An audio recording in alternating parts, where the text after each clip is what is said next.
காதலேனும் தேர்வெழுதி காதல் மீதானா காதல் மீதானா ரகசியமானது காதல் மிக மிக ரகசியமானது காதல்.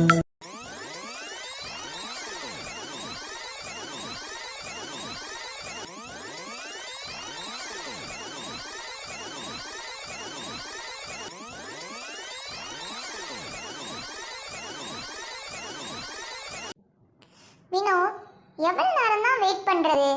10 மணிக்கு இங்க வர சொன்னேல, இன்னும் ஏன் அவங்க ரெடி ஆகாம இருக்காங்க? கீதாக்கா, நம்ம கீழே வந்து 5 நிமிஷம் கூட ஆகல. அது மட்டும் இல்லாம 10 மணி ஆக இன்னும் 5 நிமிஷம் இருக்கு. சரிதான் அபி, ஆனா கால்லாம் வலிக்குதே. கீது, நீ வேணா ஃப்ரண்ட்ல சோஃபா போட்டிருப்பாங்க, அங்க போய் உட்காரு. நாங்க கிளம்பையில வேணா உன்னை கூப்பிட்டுக்கிறோம். என்ன அபி?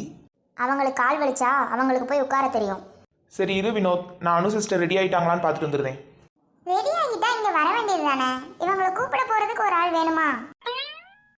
இந்த நூடுல்ஸ் மண்டை ஏன் வந்ததுல இருந்து அனு அக்கா மேல காண்டாவே இருக்கு. என்ன ரூம் திறந்துருக்கு? அனு அக்கா, அக்கா ரெடி ஆகிட்டீங்களா? என்ன ரூம்ல ஆளே காணும், லக்கேஜையும் காணும். டேய், ரூம்ல அனு சிஸ்டர் இல்ல. என்னடா சொல்ற? அங்கதான் இருந்திருப்பா, நீ நல்லா பார்த்துருக்க மாட்ட. இல்லடா, நான் பார்த்துட்டேன். ரூம் என்னடானா ஓப்பன்ல இருக்கு. அது மட்டும் இல்லாம உள்ள அவங்க லக்கேஜும் இல்ல. என்ன தரம் சொல்ற? அவங்க அப்ப எங்க போயிருப்பாங்க? அது தெரியல அபி, உன்கிட்ட அவங்க நம்பர் இருக்கும்ல, அவங்களுக்கு கால் பண்ணு.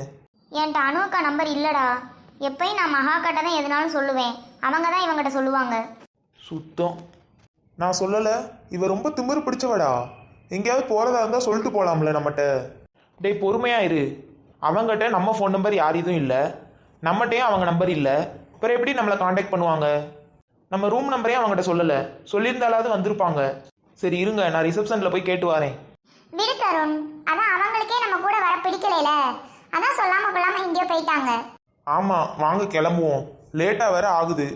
இருடா, 10 நிமிஷம் தானே எக்ஸ்ட்ரா ஆயிருக்கு, நான் பார்த்துட்டு வரேன். டேய் தருண், அது ரிசப்ஷனில் உள்ள அண்ணா தானே, அவங்ககிட்ட கேளு. சார். சொல்லுங்கப்பா, எதுவும் ப்ராப்ளமா?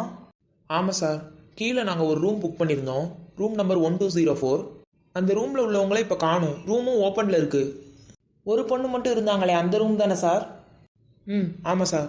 சாரி சார், நீங்கள் புக் பண்ணியிருந்த அந்த ரூமில் வாட்டர் ப்ராப்ளம் ஆகிருச்சு. சின்ன ப்ராப்ளம் தானே, சரி பண்ணிடலாம்னு நினச்சி வெயிட் பண்ண சொன்னோம் சார் அவங்கள. பட் அது ரொம்ப நேரம் டைம் எடுக்கிற மாதிரி தெரிஞ்சு வேறு ரூமும் அவைலபிள் இல்லை சார். ஒருத்தங்க 9:30க்கு வெக்கேட் பண்ணுற மாதிரி இருந்தாங்க. அதான் இப்போ தான் சார் அந்த ரூமை ஷிஃப்ட் பண்ணி கொடுத்தோம். Sorry sir. It's okay. Room number என்ன சார்? Room number 1333. என்னது இது? கடைசியில் வினோத் ரூமுக்கு பக்கத்து ரூமுக்கே வந்துட்டா. இவனா? இந்தாங்க கேக். என்ன கையல், யாரோ ஒருத்தங்கிட்ட பேசுற மாதிரி கேக்க கொடுக்குற? இப்போ கேக் வாங்கிக்கிறீங்களா இல்லை நான் ஆர்டர் கேன்சல் பண்ணிடவா? சரி கொடு. கையல் ஒரு நிமிஷம். இப்போ நிக்கலைன்னா டெய்லி என்னைய பார்க்குற மாதிரி சுச்சுவேஷன் வரும். இப்போ உங்களுக்கு என்ன பிரச்சனை? இங்க பாருங்கண்ணா, எனக்கு கல்யாணம் ஆயிடுச்சு, தேவையில்லாம என்ன டிஸ்டர்ப் பண்ணாதீங்க. அதனால ஒன்றும் இல்லை கையல், கல்யாணம் தானே ஆயிருக்கு. அவனுக்கு டிவோர்ஸ் கொடுத்துட்டு வா, நம்ம கல்யாணம் பண்ணிக்கலாம். அவன் கலர் என்ன, உன் கலர் என்ன? அவன்லாம் உனக்கு செட்டே ஆக மாட்டான். அது மட்டும் இல்லாமல் அவன் சாதாரண விவசாயம் தான் பண்ணுறான். இங்க பாருங்க, நீங்க தேவையில்லாம பேசிக்கிட்டு இருக்கீங்க. மகா, என்னங்க? பசிக்குது, சாப்பாடு எதுவும் இருக்கா? அதான் நான் காலையிலேயே சாப்பிடுங்கன்னு சொன்னேன்ல. சரி இருங்க, இந்த நாடகம் முடிஞ்சது வரேன். உடனே சாப்பிட்ற மாதிரி எதுவும் இல்லையா? உடனே சாப்பிட்றதுனா நூடுல்ஸ் இருக்கு, அடுப்பில் வேணா போய் தண்ணியை வைங்க, நான் அந்த விளம்பரம் போட்டுவாங்க, இப்போ வரேன். மகா, தண்ணி கொதிச்சிருச்சு, வரியா? தண்ணி கொதிச்சிருச்சுன்னா தண்ணிக்குள்ள அந்த நூடுல்ஸை உடைச்சு போடுங்க. நூடுல்ஸையும் போட்டுட்டேன். அப்படியே மூடி வைங்க ஒரு 2 நிமிஷம், நான் அந்த வரேன். சிறிது நேரம் கழித்து. என்னங்க, ஒரு 2 நிமிஷம் மூடி வைங்க, நான் வரேன் தானே சொன்னேன். அதுக்குள்ள நீங்களே செஞ்சுட்டீங்க. வந்திருப்பேன்ல நான். பரவாயில்ல, நானே செஞ்சுட்டேன், நல்லா தான் இருக்கு. அதானே என்னோட பிளானே.